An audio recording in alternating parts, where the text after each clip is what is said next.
Today, mag-unbox tayo ng Hero 7 Black. Okay.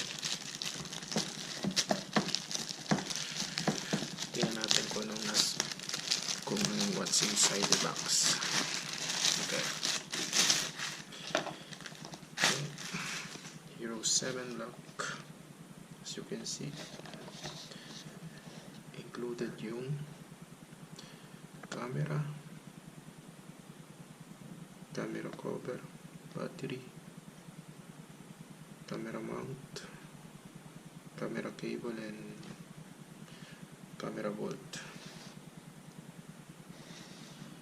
Okay, ang bago dito ay mayroon siyang 8x slow-mo, HDR, hyper smooth,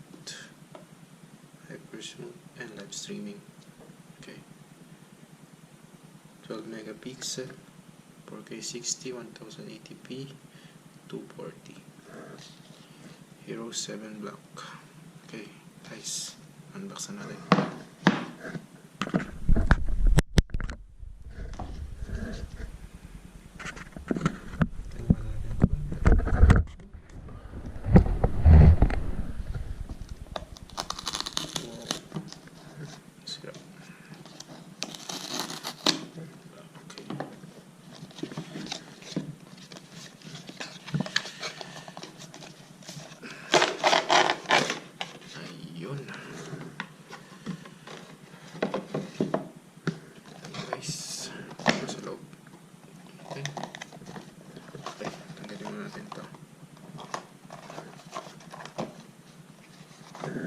Ito na ba, guys? Okay. Okay. GoPro.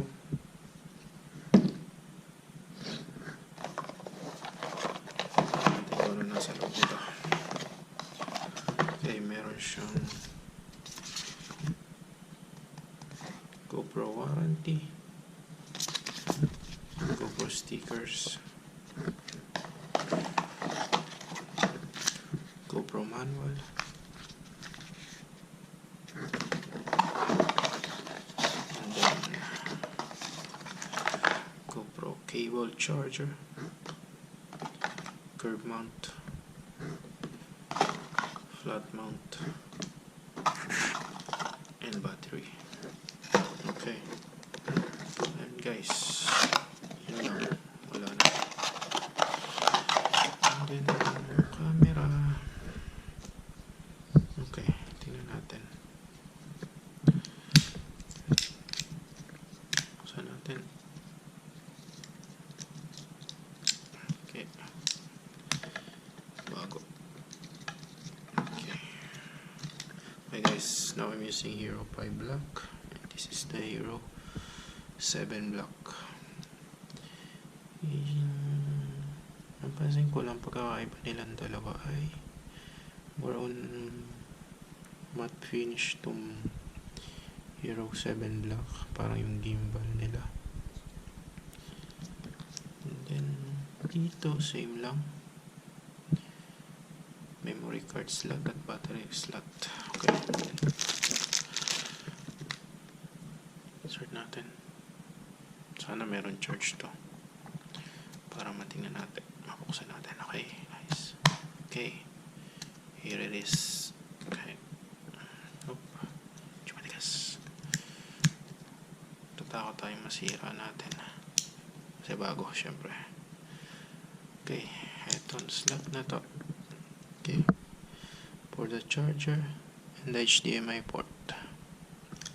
Yun lang, katulad din sa Hero 5 Black at sa Hero 6. Then tanggalin natin to.